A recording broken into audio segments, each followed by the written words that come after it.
এতিয়া নাই, গতিকে আপোনালোকে নিশ্চয় গম পাইছে, খবৰ পাইছে। আৰু এতিয়া আমাৰ মাজত নাথাকিলেও তেওঁ আমাৰ লগত সদায় আছে।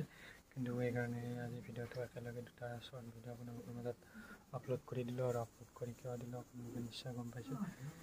কাৰণ এইটোৱেই যি মানে আমাৰ বৰষাপাৰা ক্ৰিকেট ষ্টেডিয়াম গুৱাহাটীত হ'বলৈ গৈ আছে অহাকালিৰ পৰা। আজি 29 ছেপ্টেম্বৰ, অহাকালি 30 ছেপ্টেম্বৰৰ পৰা মেটচ এখন হ'বলৈ গৈ আছে। এখন নহয়, ৱৰ্ল্ড কাপ গেম। আৰু ৱৰ্ল্ড কাপ গেমটো হ'ব উমেন্স ৱৰ্ল্ড কাপ। T20 নে ODI এইটো মই নাজানো ইমান ভালকৈ, কিন্তু হ'ব উমেন্স ৱৰ্ল্ড কাপ গেম। মানে ৱৰ্ল্ড কাপ খেলা মানে বিশ্বকাপ।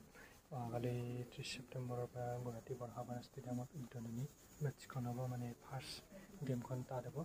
কিন্তু আপোনালোকে নিশ্চয় গম পাইছে সেইটোৱে। মই আজি ভিডিঅ'টো কিয় দেখুৱালোঁ, আপলোড কৰিলোঁ আপোনালোকৰ মাজত, এইটো আপোনালোকে নিশ্চয় গম পাইছে। মানে আপলোড কৰাৰ উদ্দেশ্যটো এইটোৱে, মানে আমাৰ মৰমৰ জুবিন দা আমাৰ মাজৰ পৰা অকালতে হেৰুৱালোঁ।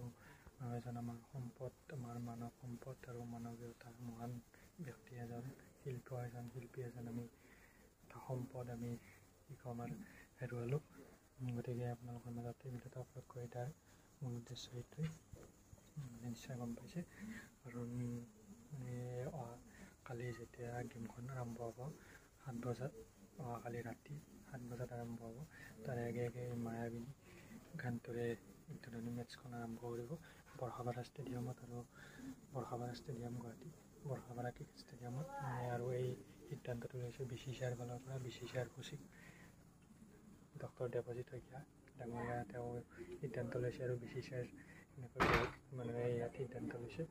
আৰু এই সিদ্ধান্তটো কেৱল মানে এইটো উদ্দেশ্য, মানে এইটো জানে গমে পাই ICC BCCI সকলো সিদ্ধান্ত লৈছে এইটো, লগতে বৰষাপাৰাৰ ACCও সিদ্ধান্ত লৈছে।